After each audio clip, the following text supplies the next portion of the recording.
ఈరోజు ప్రముఖ తెలుగు పత్రికలో ఒక వార్త చదవడం జరిగింది. ఉదయమే చాలా సంతోషం వేసింది.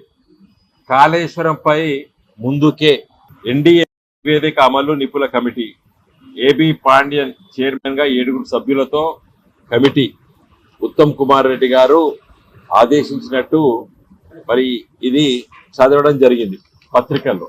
మాకు చాలా సంతోషం వేసింది. మీరందరూ పత్రికా మిత్రులు ఇక్కడ ఉన్నారు. ఎన్నోసార్లు నేను ఇక్కడ పత్రికా విలేకరుల సమావేశంలో చాలా సందర్భాల్లో చెప్పిన, నువ్వు ఆలస్యం చేస్తున్నావు.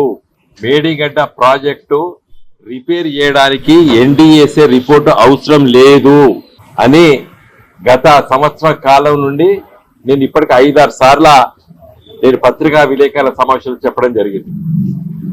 ఎన్డీసీ డ్యామ్ సేఫ్టీ యాక్ట్ కూడా చూపించి కూడా నేను సెక్షన్స్ చదివి కూడా చెప్పడం జరిగింది.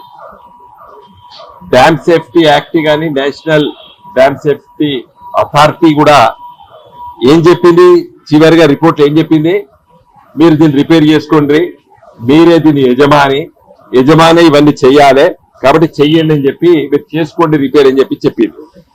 ఈ విషయాన్ని గత సంవత్సర కాలం నుండి చెప్తూనే ఉన్నాం. మేము అనవసరంగా మరి నీళ్లు అన్ని కూడా సముద్ర పాలైనవి.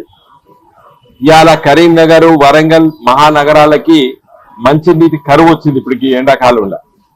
ఇవంతా ఉండకపోవు.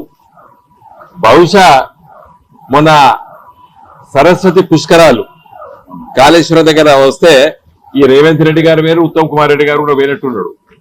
అక్కడ చూసి నువ్వు నీళ్లు ఎట్లా పోతాయి, ఎండాకాలంలో కూడా ఎన్ని నీళ్లు ప్రవహిస్తే సముద్ర పాలైతే చూసినట్టారు. ఇప్పటికైనా సోయి వచ్చింది, మంచి నిర్ణయం తీసుకున్నారు ఉత్తమ్ కుమార్ రెడ్డి గారు. ఆ కమిటీతో మళ్ళా జాప్యం చేయకండి. ఎందుకంటే దురదృష్టవశాత్తు ఒక 3 పిల్లర్లో సమస్య వచ్చింది, దాన్ని రిపేర్ చేయాలి. అన్నారం సుందిర్లకి ఏమీ కాలేదు అక్కడ. కాకపోతే ఆడ శాండ్ డిఫికేషన్ అవి జరుగుతున్నట్టు కూడా చెప్తున్నారు. సరే చూడండి, తప్పేం లేదు. బట్ ఇంగ్లీష్ లో సామెత ఉంది, చాలా మందికి తెలుసు, better late than never. Better late than never. Late అయినా ఆలస్యమైనా పర్లేదు, కానీ కాకుండా అయితే ఎప్పుడు లేకుండానే చేయకు ఉత్తమ్ కుమార్ రెడ్డి గారు. ఇప్పటికైనా సమయం దగ్గర పడ్డది, మరి వర్షాకాలం వచ్చింది. మీరు ఇప్పుడు రిపోర్ట్లు ఏం తీసుకుంటారో తొందరగా చేయండి. ఈ వర్షాకాలంలో కూడా మరి అక్కడ ఇబ్బంది కాకుండా చూడండి. తర్వాత వెంటనే పనులు చేపట్టి మరి ఆ కార్యక్రమాన్ని మేడిగడ్డ దగ్గర దాన్ని రిపేర్ చేయవలసినటువంటి అవసరం ఉందని చెప్పి మళ్ళీ మేము చెప్తున్నాం.